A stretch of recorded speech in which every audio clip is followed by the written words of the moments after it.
Namaskar Bondhura. Hi friends.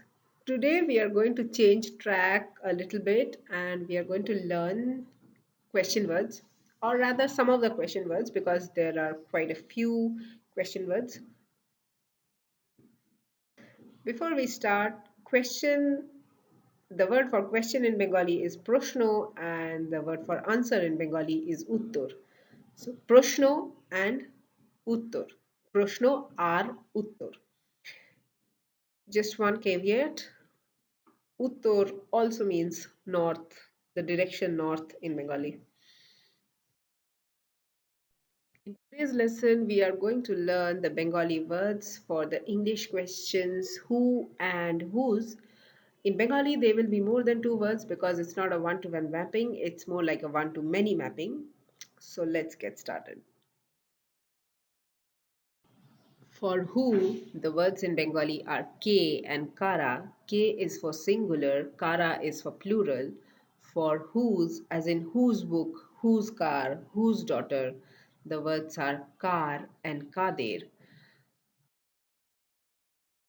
Now you might note that the words kar and kader follow the similar structure as the pronouns in the possessive case. For example, ami, when it becomes mine, it is amar. So ami to amar, and our to ours is amra to amader. So for singular, when we are saying singular possessive, amar, tomar, or, those all end with r. Similarly, when we are asking the singular question word for the possessive case, it ends in r, so it's car. And in case of plural, it's amader, tomader, oder. And the question word also ends in der, so it's kader. The plan is to have more examples in this lesson so you understand the usage of the words. But those are not really very difficult examples because we have already gone over the constructs in the earlier lessons. So let's just have a look and try to draw parallels with the constructs we have already learned to the ones we are using today. So the first one is Tumi ke. Who are you? If you notice, the question has a infinitive verb, the to be form, and hence when we are making it into the Bengali sentence, we are dropping that verb. We are not using the to be form. Also, the question word is placed where? So if I say the answer, Ami Shom, so um, it's the construct is the pronoun plus the qualifier. So you put the question word in place of the qualifier. So when you are asking me, Tumi ke, the answer will be Ami Shom or Ami Indian or Ami Bangali. So in place of the answer word, not the pronoun, the answer word, the qualifier, the question should come in the place of that. Putul ke, again similarly, uh, Putul is someone, putul is x, right? That is the answer form. So again, the question form will have the similar construct, the the name of the person plus the qualifier. Hence the question word will be placed in the place of the qualifier. And again, since the verb involved here is the to be form, we are skipping it. This is a little more explained version of the earlier question of Putul ke. So it is Putul Tomar ke. So earlier it was an open-ended question like who is Putul. Now I'm trying to understand who is Putul to you. So it might be Putul Tomar Bondhu, Putul is your friend, or Putul Tomar Bon, Putul is your sister, something like that. So again, in place of your friend, so the word friend, or your sister in place of the word sister, so Putul Tomar Bondhu or Putul Tomar Bon, so in place of those words, the question word will be inserted. ওখানে কে? ওখানে কে? Now, this is not asking like who is the person there? Who is the person? It's asking who is there. So, literally, this translates to there who. Um,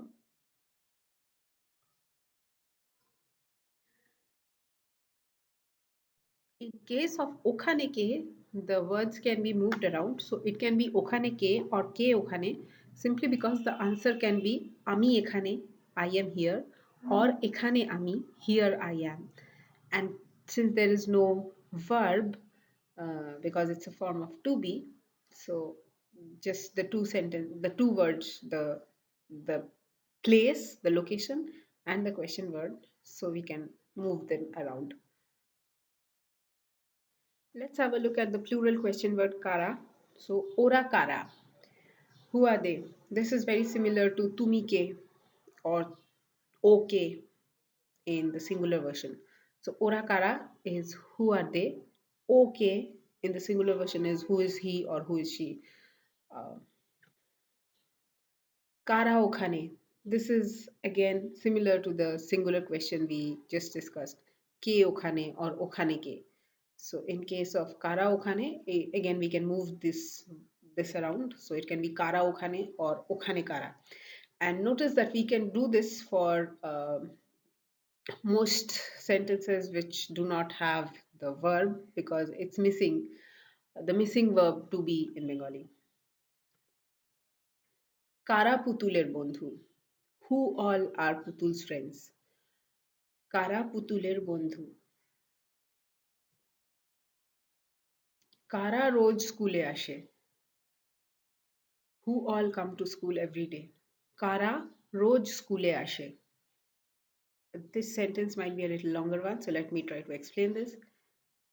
Who every day to school comes. Uh, Again, the verb, even in the question, here the verb is present. Notice that the verb is present here. So the verb in the question also it is at the end, and the subject is not there. So my question is who comes. So in place of the subject the question word is coming, so that is towards the beginning. So we will follow the similar sentence structure, subject object verb. So in case of the question sentence structure, the question takes place the question comes in the place of the subject, which is towards the beginning of the sentence. The verb still remains at the end, and the object or the body of the sentence which comes in the middle. So it can be simple or complex. And one more thing, the timestamp, which is roj, every day, this can come towards the end or even before the subject. So we can say kara roj skule ashe, or we can say roj kara skule ashe. So both these sentences will be natural sounding. Kara roj skule ashe or roj kara skule ashe. Another thing I want you to notice is the agreement between the uh, pronoun and the question word. So, in the first question, ora kara, the pronoun is in plural and the question is also in plural. So, this signifies the agreement between the question being asked and the pronoun being used. And also in the other three sentences, if you just replace kara with k, which is the singular form, like nothing else in the question changes. So if I am using k, I am signaling that I want an answer in a singular, and if I am using kara, I am signaling that I'm expecting answers in multiples or plurals. So I'm expect when I say, let's say ke putuler bondhu, I am saying who is Putul's friend. So I am expecting one name to come out. And when I'm saying Kara Putuler Bondhu, then I am signaling that I am expecting Putul to have many friends and I want all of their names to come out. Other than that, like wherever in the sentences you see the pronoun is not there, the there is like there nothing changes between the singular and the plural version. We already know this because in all of the verb forms we have learned, we have seen that the verbs do not change with uh, the number, whether it's singular or plural. The verb remains the same, the verb form remains the same. But just want you to notice that nothing else in the sentence changes either. So only the subject word, in this case it's the question word, which signals whether the subject will be singular or plural, or whatever I am expecting the subject to be. uh, so that is the only indication whether the subject will be singular or plural, and the pronoun which is in there in the sentence. Other than that, everything else does not change between a singular and a plural version of the sentence. Let's have a look at one more example on the point which we discussed right now. That is, the rest of the sentence does not change even if the subject, the number of the subject was the subject is singular or plural, even if that changes, the rest of the sentence doesn't change.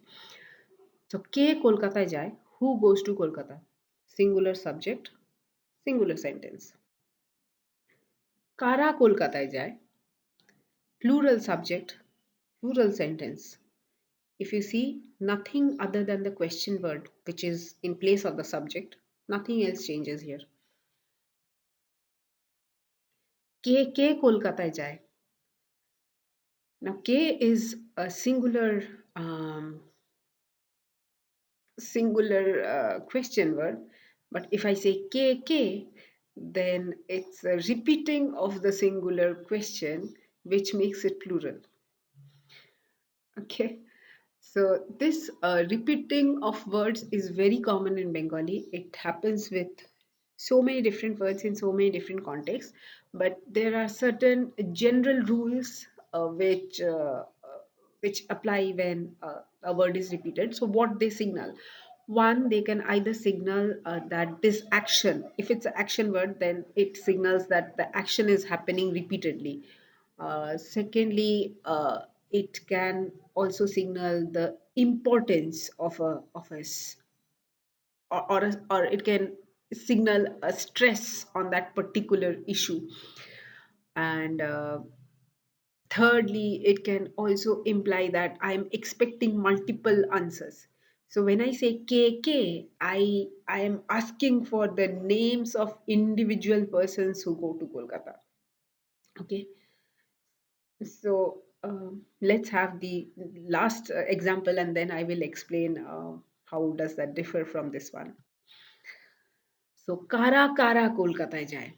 Now, even this is the original word kara was a plural one, but then again I am repeating the plural word twice, which means that I am stressing that there are multiple people involved in this journey to Kolkata. So kara kara Kolkataয় যায়. Now you can think that KK is signals many people, kara signals many people, and kara kara also signals many people.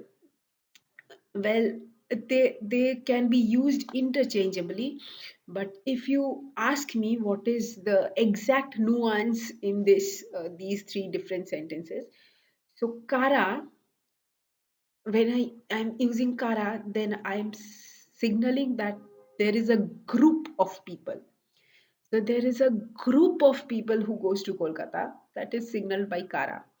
When I'm saying kara kara, then I'm expecting that there are several groups of people.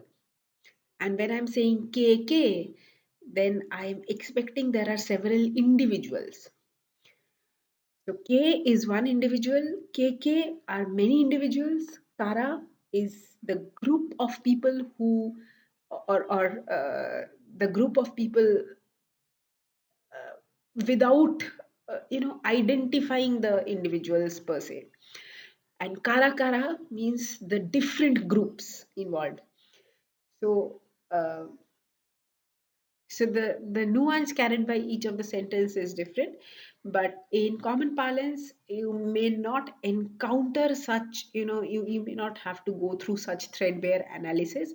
But here I just wanted to highlight that the subject can change and it can be a singular subject repeated, a plural subject repeated, and still the question, rest of the question or rest of the sentence rather, remains the same.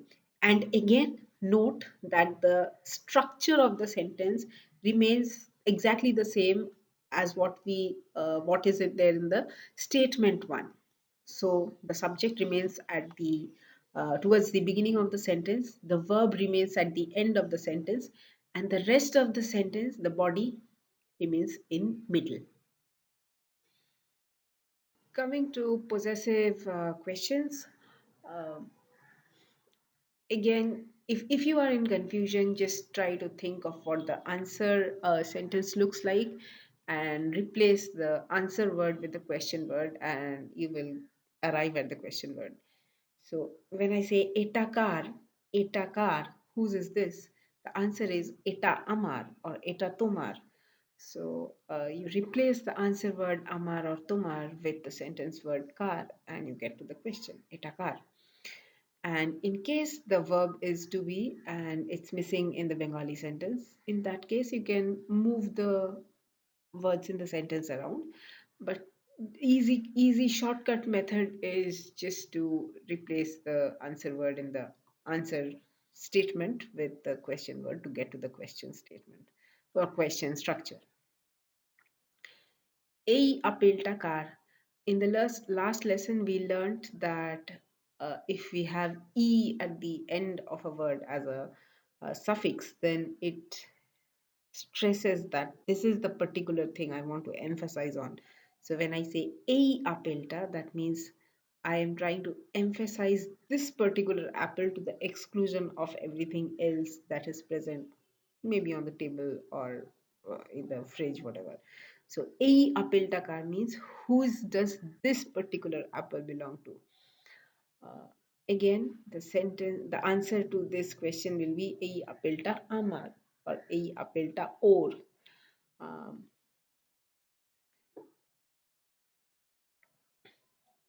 Putul kar mein. Putul kar mein. Now you can see that in this case, the sentence word is in the middle of the sentence and not at the beginning or the end as we saw in most of the other examples. This is because here it is replacing the possessive pronoun to the word may.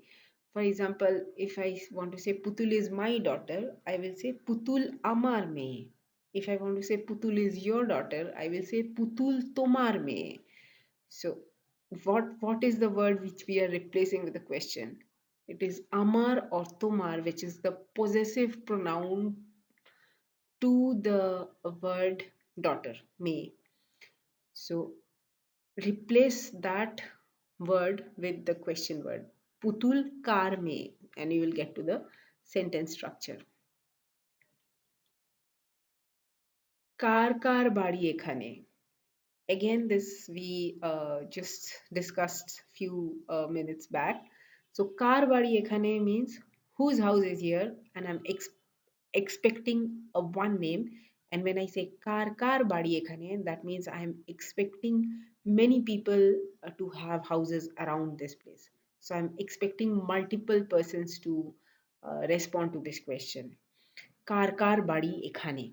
Who all whose houses are uh, who all have houses in this place. Okay. Moving on to the plural question word for possessives, Kader, whose. Um, the sentence constructs are very similar to the singular ones. Only you need to take care that the nouns or pronouns which are involved in the sentence need to match the number of the question word. I mean, it's more like a logical argument. Like if the question is in plural, the answer or the pronoun has to be in plural. If the question is in singular, the answer and the pronoun has to be in singular. It's a logical requirement more than a grammatical requirement. You need to follow that so it makes sense to people. Now, Ogulo Kader, whose are those things. So if you remember when we discussed pointers, we had a discussion on those things like egulo, ogulo, shegulo, these things, and those things over there which we cannot see. এই কলাগুলো কাদের?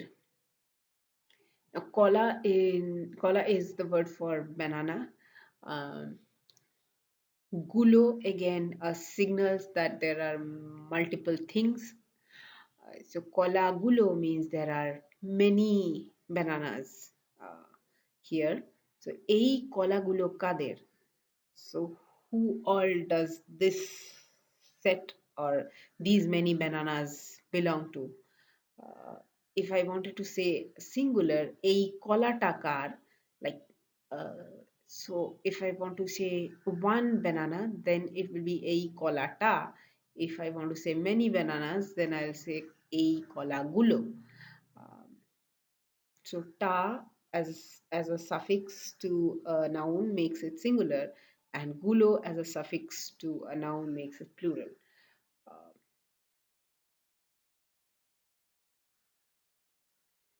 Potol কাদের ছেলে?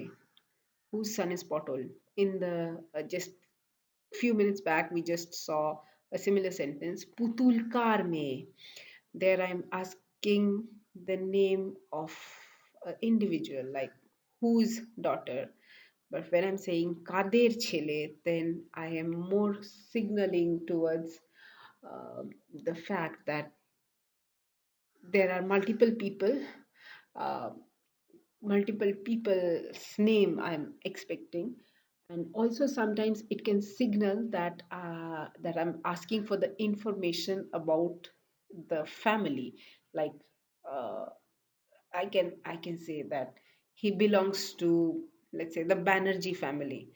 Like this sentence might signal that also, that I may not be asking about the name of his father, but more interested in knowing which family or the lineage which he comes from.